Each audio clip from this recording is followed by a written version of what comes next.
চায়ের রাজধানী মৌলভীবাজারে আগামী বুধবার সফরে যাচ্ছেন প্রধানমন্ত্রী Tarique Rahman. Family card piloting কর্মসূচির তৃতীয় পর্যায়ের উদ্বোধন করতে তার এই সফরকে ঘিরে ব্যাপক প্রস্তুতি চলছে জেলার সর্বমহলে। বিরাজ করছে উৎসবমুখর পরিবেশ। জেলা শহরের রাস্তাঘাট থেকে শুরু করে প্রয়োজনীয় অবকাঠামো ঝেড়ে মুছে পরিষ্কার করা হচ্ছে। চলছে সরকারি বিভিন্ন স্থাপনা সজ্জিত করার কাজ।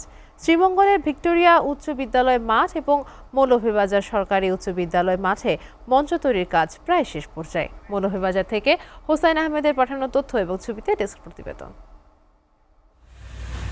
বুধবার আকাশপথে সিলেট এমএজি ওসমানী আন্তর্জাতিক বিমানবন্দরে পৌঁছাবেন প্রধানমন্ত্রী তারেক রহমান। সকাল 11:30টায় যাবেন শ্রীমঙ্গলের ভিক্টোরিয়া উচ্চ বিদ্যালয় মাঠে। সেখানে মির্জাপুর ইউনিয়নের 1 নম্বর ওয়ার্ডের 155টি পরিবারের নারীদের হাতে তুলে দেবেন ফ্যামিলি কার্ড। পরে মৌলভীবাজার সরকারি উচ্চ বিদ্যালয় মাঠে রাজনগর উপজেলার ট্যাংরা ইউনিয়নের 7 নম্বর ওয়ার্ডের 152 জনকে দিবেন এই কার্ড। সময়ে মৌলভীবাজার সরকারি উচ্চ বিদ্যালয় মাঠে একটি জনসভায় রূপান্তরিত হচ্ছে এবং এই জনসভায় উনি ভাষণ দেবেন, ফ্যামিলি কার্ড বিতরণ করবেন এবং মৌলভীবাজারবাসীর দীর্ঘদিনের প্রত্যাশা মেডিকেল কলেজ সহ বিভিন্ন দাবি দেওয়া আছে, সেই দাবিগুলি আশা করি মৌলভীবাজারবাসীর পূরণ হবে। প্রধানমন্ত্রীর সফর ঘিরে দলীয় নেতাকর্মীদের মধ্যে ব্যাপক উৎসাহ উদ্দীপনা দেখা গেছে। মৌলভীবাজারে একটি মেডিকেল কলেজ ও শমশেরনগর বিমানবন্দর চালু করার দাবি তাদের। রাস্তাঘাটে এমন বেয়াল দশা, একবারে বর্ডার পর্যন্ত, কুরমা চাম্পারা পর্যন্ত।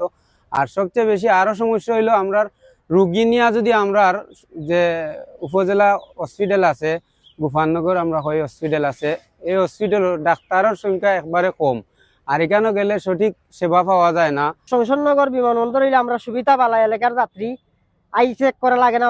প্রধানমন্ত্রীর সফর উপলক্ষে সামগ্রিক নিরাপত্তা ব্যবস্থা সমন্বয় করছে স্পেশাল সিকিউরিটি ফোর্স। তাদেরকে সহায়তা করছে স্থানীয় প্রশাসন।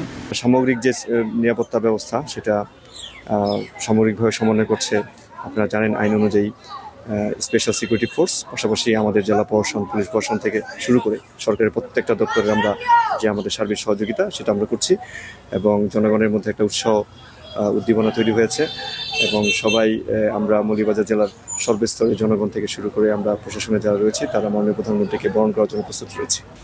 SATV news desk.